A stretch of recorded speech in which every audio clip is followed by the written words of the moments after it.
At the beginning of this year, you wrote this book, 12 Rules for Life, an Antidote to Chaos. And in the 6 or 7 months since, around the world, it's sold pretty much 2 million copies. Yeah, it's pretty coming extraordinary. up on that. Yes. You have struck some sort of a chord. Why do you think that is? Because I'm having a serious conversation with my viewers and listeners and readers about how to structure their lives individually and the relationship between responsibility and meaning. And it's a level of discourse, I would say, or a level of analysis that people don't often have an opportunity to participate in or to hear. It's filling a need in our culture, apparently. A search for meaning, is it also appealing, reaching out to people, and in particular men, it seems, from all the surveys, men who are angry and who feel lost and alienated? Well, I don't think it's reaching out to them because they're angry. I think that it's reaching out to people who are alienated, certainly. There's lots of people who are alienated. I think that it's partly focused to some degree on young men because my YouTube channel is very popular and most of the people who watch YouTube happen to be young men. So that's skewed the listening audience in terms of that demographic. It isn't obvious that it's only young men that are buying the book. That's much more mixed. Yeah, there are many books out there, and over the years many published, which talk about a meaningful life and how to live it, and you call yours Rules for Life. I mean, you could perhaps characterize it as a form of self-help, but there are very few of those sorts of books that go into great detail about the dangers of Marxism, talk about the history of Mao's China, Stalin's Soviet Union. There's a real political content to your book, and I wonder why you are so preoccupied with reminding your individuals, who you say are searching for meaning, reminding them so repeatedly, so often, about the dangers of totalitarian communism. Well, I'm not. I mean, there's only a section in one of the chapters that actually deals with that, although there are motifs that run through it, but it's more a matter of being concerned about collectivist ideologies in general and the danger of ideological thought as a means of guiding yourself through life. So, I mean, one of the failures that characterized the communist totalitarian states, and equally on the fascist side, was the failure of individual character. Because, for example, in the Soviet Union, equally in places like Mao's China, people were called upon to falsify their own experience, to lie in the service of the state, to not say things they needed to say, and to not stand up when they should have stood up. I'm just wondering whether it's your analysis that if you look around the world today, but particularly the Western world, which you focus most of your attention upon, you see a real danger of some sort of renewal of a neo-Marxist tendency in society. You certainly see that in the universities. The universities in North America, and to some degree in Europe as well, are, especially in the social sciences and the humanities, are completely dominated by a left-leaning political agenda. The stats on that are crystal clear. Most of that's been generated by Jonathan Haidt and the Heterodox Academy. There are very few centrists or right-leaning people in the academy, and that means that the discourse on campuses has become increasingly radicalized. And the problem I have with that isn't the fact that it's left-wing, it's the fact that it's extreme. And if the same thing was happening on the right wing, I would be equally perturbed about that. But it's not. And the problem is that we as a society don't know how to parameterize the excesses of the left. That's our problem, right? We know perfectly well that the left can go too far. That happened many times over the course of the 20th century. But we don't know when. And so we don't know what the danger signs are, the markers. But with your focus on what you see as the real dangers of the left and its totalitarian inclinations... That's not my focus. My fundamental focus is on the necessity for people to adopt individual responsibility. Right, but if I just may continue my thought, what it seems to me beyond doubt, just reading your own writings, but also reactions to your own writings, is that you have found a way of appealing to and winning the sympathies of a great number of people who, to be sort of crude about it, are supporters of Donald Trump, who are by nature, it seems, interested in the populist movements that we see in many different parts of the world right now, and some of whom identify with this phrase, the alt-right. And I wonder how you, as a psychologist and an academic, feel about the nature of so many of the people who sympathize with you. I don't think it's true. I think that that's a vision of my followers, and I don't think of them as followers. I think of them as viewers and readers and listeners. I know perfectly well. I've talked to 150,000 people in the last 3 months at 55 live events. I understand my audience, and I know perfectly well that the vast majority of them are there because they were rather disoriented in life for various reasons and have decided to develop a personal vision and to take more responsibility and to try to tell the truth as best they can, and that's actually helping them a lot. That's what's happening. The thing is that... But would you recognize there's an overlap between the sorts of people who can deeply sympathize and find a resonance in your message, and many of those who have turned to Donald Trump in the United States right now? I mean, well, there's some overlap because there's like 30 million people watching my videos, so there's overlap across the entire political spectrum. But the thing is that in the discussions that I've had with people, let's say in the mainstream media, about the response to me, there's a chronic and constant attempt to make it political. It's not political. What I'm doing is not political. It's psychological. And so, like, I talk to at least... Of course, but you can't control the way in which your words and your messages are perceived and used by others. But I also know perfectly well... And I'd be kind of interested to know whether you're worried about it. Well, of course I'm worried about it, but I also know that I've received hundreds of letters from people who've indicated quite clearly that they were attracted by the blandishments of the alt-right, let's say, and that they've been led back to the political center as a consequence of listening to what I've been telling them. Would it be fair to say that one of the core messages of your book is that we underestimate the power and the relevance and the importance of old stories and myths, including the Christian Bible, but also including a host of other stories, which you say have survived the test of time and tell us truths about ourselves, which many people today, and you, I think, would then say many people in academia today who are into sort of constructivism and relativism, are missing the truth of old verities. Would you agree with that? Yes, I would say that's definitely a theme that runs through the book, is that there's wisdom in traditional stories that we need to understand, not merely believe, but also to understand. And so, for example, last year I did a series of 15 lectures on Genesis, right? And most of that audience was young men, and that's been viewed by millions of people online now. And the Bible in particular, I mean, you say the Bible, for better or worse, is the foundational document of Western civilization. It is careful, respectful study can reveal things to us about ourselves and what we believe and how we should act, more than can be discovered in almost any other matter. Yes, the that's Bible's right. central, it seems, to your belief It's certainly system. central. It's central to Western culture. It's the foundational document of Western culture. I mean, and this word truth, which is quite an important word for you, you think the Bible contains irrefutable truth. Well, I don't know what irrefutable means necessarily, but it certainly contains a form of truth. I mean, it's a narrative form of truth. It's the same form of truth that you see presented in front of you when you go see movies, for example, or when you read great literature.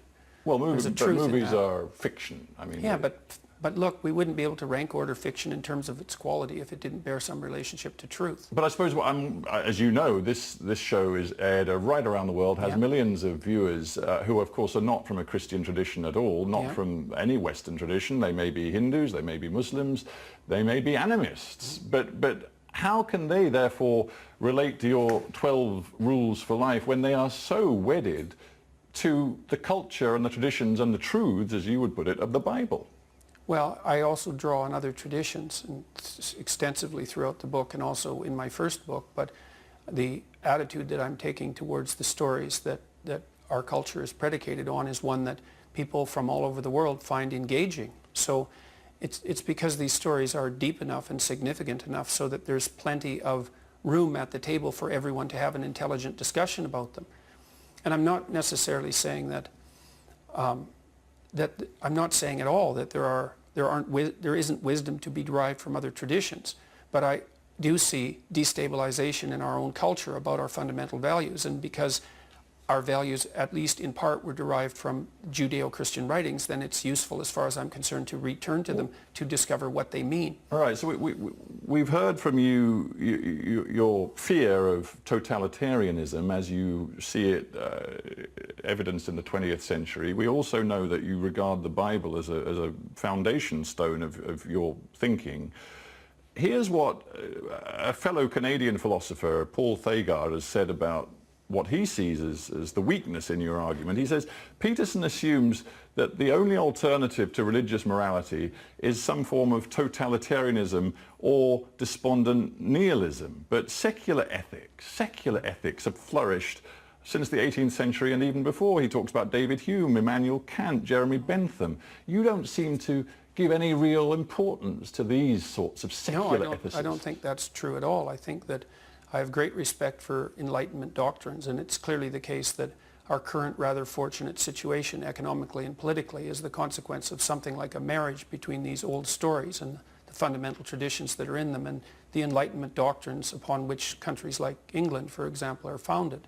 So, and I'm a scientist with many published works, and so I'm perfectly aware of, despite the criticisms of that particular philosopher, perfectly aware of the utility of a scientific and enlightened approach. But to think that humanistic values, let's say secular values, have flourished for a long time, and then to call that 200 years only means that that philosopher and I have very different ideas about what a long time is. Well, yeah, I'm an evolutionary biologist, by the way, not a political philosopher, and well, so my time scale is thousands of years, not hundreds of years. Yeah, your time scale is thousands of years, but I wonder how you then conceptualize the importance of change. You know, a lot of your work is about constancy and finding truths in the very deep past. But what about the importance of change? I mean, if one thinks about everything from the emancipation of women, equality for women, think about gay rights, think about civil rights. These are changes that we've seen in our societies in the last 50 years, and many people think that your philosophy actually has no real place for change at all. Well, it runs counter to change. All that means is that they actually haven't read it, because one of the things that I point out very clearly in the book is that you have an internal guide to meaning. It's an instinct. It's a manifestation of something called the orienting reflex, which is a very deep instinct. And what it does is try to place you on the border between stasis and transformation, which is where you need to be, because in order to survive properly, you have to maintain your structure, but you have to update it in the face of constant challenge. For people watching this, let's ask a basic question. If I were living in the late 19th century in the UK as a man, I may well have persuaded myself that the natural order of things is for men to have the vote and women not to. If you were living at that time with your regard for tradition and long-term eternal truths, you might well side with those who oppose the emancipation of women. Well, assuming that my primary emphasis is on the maintenance of tradition, but like I said, it's not. My primary emphasis is on the ability for people to live in a context that's defined by active meaning. And so, for example, to the degree that we're engaging in a discussion here that is actually going to be meaningful to both of us and to the people who are watching it, what that will actually signify is that we've done a proper job of staying within a tradition that's sufficiently general so that we can all understand it, and sufficiently updating it at the same time. But to stick with the equality for women then, and to stick with specifics, why do you argue that society today has been overly and dangerously feminized? Well, because I see a backlash against masculinity, and a sense that there's something toxic about masculinity. But what is this idea of being over? Why is society overly feminized? Well, I didn't ever say that society was overly feminized. So if we're going to discuss my views, we should use my actual words. I believe that there's a danger in our society at the moment of making the assumption that our culture, for example, is a tyrannical patriarchy, which it is in some small part, and that any active engagement on the part of young men in particular is indistinguishable from an unacceptable power and dominance drive, which I don't believe. But surely all of that is inappropriate and incorrect. If much of the power and authority over a very long historical period has lain with men, isn't it only inevitable that some men will get a little hacked off when women are given a stab at something approaching equality? Well, that could be inevitable, but that doesn't make it right, and it's certainly not something that I support. So So you think men's resentment is more important than women's effort to attain equality? I'm not in favor of resentment at all. I think that if you're resentful, something's definitely wrong. Either you need to grow the hell up and take stock of your life, or you have some things to say to people that you haven't been saying. You say science undoubtedly shows us that men and women have different traits, and there's a lot of science to back you up on that. But you say that because of that, men are hardwired to achieve success and to be successful in a way that women are not? No, not at all. I've never said anything like that. I've said that there are biological differences between men and women that express themselves in temperament and in occupational choice, and that any attempt to enforce equality of outcome is unwarranted and ill-advised as a consequence. And yet some of the most successful societies, judged on contentment indices or indeed material success, are those, for example, in Scandinavia. Where the temperamental differences between men and women are larger than they are in any other society. Well, so you say, you point out that in Scandinavia many more women choose to be health workers than engineers, for example. It's not what I say, it's what the large-scale scientific investigation has revealed. Fair enough. But equally, Scandinavia is full of societies, one could point to Norway, where they've made a specific legislative effort, for example, with a quota of 40% of women on corporate boards or a quota for women to be in parliament. Right. They've specifically engaged in social engineering, and it seems to be working, and it seems to Doesn't seem to be working particularly. Forgive me, but Norway is top of every contentment index that we see across the world. Well, okay, so first of all, Norway has plenty of oil money, which is definitely contributing to that. And second, it depends on what you mean by working. There's no evidence, for example, that the legislation that was designed to increase the number of women on boards has produced any movement whatsoever in the number of women who hold managerial and administrative positions in Norway. The theory was that as societies became more egalitarian, that men and women would become more the same. But that isn't what's happened. What's happened is the biggest differences between men and women now, temperamentally and in terms of their own interest, have manifested themselves in the Scandinavian countries. And so what that will mean is that men and women will make different choices in occupation if you let them have free choice. Now, what are we supposed to do? Are we supposed to stop that from happening? Is that the feminist perspective? Let's get back to a word I used before and ask you directly. Do you approve of, do you think it's a dangerous word, equality? This word equality. I approve of equality of opportunity, but I think that equality of outcome considerations are detestable and dangerous beyond belief. So for you, whether it be gay rights campaigners, civil rights campaigners, or indeed women's rights campaigners, if they want to see equality deliverable in outcomes, they are damaging society, are they? Well, it depends on how far they go with it. I mean, and how they measure it. I mean, these are very difficult technical issues, but if your a priori axiomatic assumption is that if there are differences in outcome, those are a consequence of patriarchal oppression, then it's a non-starter as far as I'm concerned, because there are multiple reasons for unequal outcome. Do you think it was helpful for you to base a lot of your science about the difference between genders on lobsters? Well, I haven't based any of my science about the difference between men and women. You talk about lobsters. how lobsters and humans behave the same, and in that context you said girls aren't attracted to boys who are their friends, are attracted to boys who win status contests with other boys, and you describe that in the same breath as you describe how male and female lobsters behave. It isn't me that makes those cases. That's a truism of evolutionary biology. Is it a truism of evolutionary biology that what we learn from lobsters can be applied to humans? Well, some of it is, because the neurochemical structures are very, very similar. So, and it's also the case that one of the things... I mean, I'm no expert, and I know that... Yeah, but I am. Yeah, and I know that you can command a lot of science that I cannot, but it just seems to me, on the face of it, to be somewhat bizarre to compare lobsters and humans given the different size of their brains. It is bizarre. That's exactly why I did it, because I was trying to make the case that one of the chronic leftist criticisms of Western society is its hierarchical nature, and that's often put at the feet of, let's say, Western society, patriarchy, and the capitalist system. It's part of the Marxist critique. But hierarchies have been around for 350 million years, and so you can't place them at the feet of the Western political system. And they've been around for so long that our neurochemical systems have evolved to match their existence. I mean, is it study of lobsters that's also one of the foundations for your belief that, you know, a mother and a father are crucially important to the raising of a child? It's certainly the case that they're crucially important if you compare them to single parents, because all of the developmental literature indicates that the outcomes for children who have two parents are much better than the outcomes for children who have one. And physical punishment for children efficacious as far as you're concerned? Minimal necessary force is the proper principle for discipline in any sort of relationship, and you have to negotiate that with your child and with anyone else that you interact with. And that's definitely the theme that motivates Chapter 5, which is called Don't Let Your Children Do Anything That Makes You Dislike Them.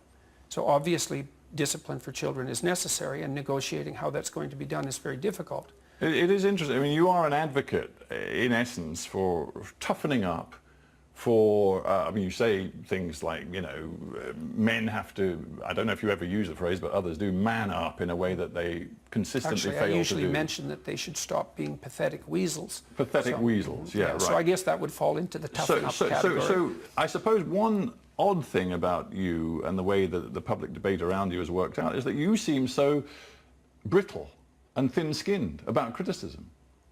Well, I suppose you might make that case, but I don't think that my media experiences have demonstrated that. I would say quite the contrary. Well, your media experiences, your social media experiences do suggest that. One of the best-known critiques of your work from Pankaj Mishra in the New York Review of Books had you so angry. I mean, half the language that you used, I can't repeat, but you called him an arrogant, racist son of a you-know-what. Mm-hmm. You said that you would happily slap him if he was in the same room as you. That's because he referred to a friendship I had with a native Canadian guy of several decades and said that I was romancing the noble savage, which I regarded as an indefensible statement. And if he had been on the right, you can be sure he would have been torn to shreds by the Twitter mob. What about some of the values you tell all the rest of us that we must try to pursue? I mean, humility is one of them. You say you must assume the person you're listening to may know something you don't. Yes, you should try to do that on the off chance that they can tell you something that you don't know. But you just see it an off chance, because well, you're pretty convinced it was an ironic comment. I'm more convinced that I would rather know some things that I don't know. And I do listen to people very, very carefully, just like I'm listening to you very, very carefully. And I do that because I would rather know some things that I don't know than be completely sure that what I already know is correct. That doesn't mean I won't defend my points, but I'm very good at talking to people and listening to them. I've been doing it for thousands and thousands of hours, and I've learned plenty from people that I've disagreed with. Because your success is very striking. I just wonder, and you talk a lot about success and what leads to success. Has your success made your life more meaningful? I would say yes, but it's... In what ways? Well, it's more intense. The stakes are higher. The impact is larger. The amount of responsibility I bear for what I say has increased, and the number of people that I'm affecting has grown immensely. And so all of that's associated with a deeper sense of meaning, but it's not without its cost. I have to be very careful for all sorts of reasons. And so I'm trying to be very careful and bearing in mind that what I'm saying is going to be disproportionately impactful. But I do believe, mostly from watching my audiences, let's say, in my public tours, that the primary effect that I'm having is in helping individuals establish themselves more firmly in their personal and public lives, and that's working very well. Jordan Peterson, we have to